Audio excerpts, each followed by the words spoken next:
آج ہم جاننے کی کوشش کرتے ہیں کہ یہ جو پیپر ہے، یہ جس کے اوپر ہم لکھتے ہیں، اس سے پہلے کیا ہوتا تھا، اس سے پہلے لوگ کیسے لکھتے تھے۔ تو یہ اراؤنڈ 200 BC کی بات ہے، یعنی کہ حضرت عیسیٰ علیہ السلام سے 200 سال پہلے کی بات ہے۔ لوگ جو ہے نا پتھر کے اوپر لکھتے تھے، جو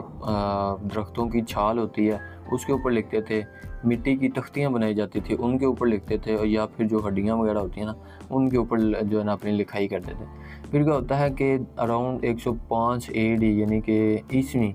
ابھی جو ہے نا 2025 AD چل رہی ہے نا، 2025 عیسوی، تو یہ 105 AD کی بات ہے کہ چائنا کے ایک شخص ہیں قائلون، وہ جو ہے نا اس پیپر کو ایجاد کرتے ہیں، اس پیپر کو جو ہے نا ایک شکل دیتے ہیں اور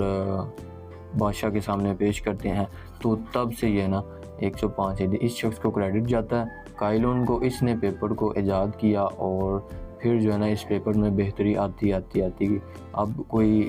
کمزور پیپر ہے اور کوئی تگڑے پیپر ہیں، اس طرح کر کے نا اس شخص کو کریڈٹ جاتا ہے۔ اس نے پہلی دفعہ، قائلون شخص ہے، چائنا کا رہائشی ہے، چائنا کا رہنے والا ہے، چائنا ملک کو کریڈٹ جاتا ہے، اور اس شخص کو کریڈٹ جاتا ہے کہ اس نے پیپر ایجاد کیا۔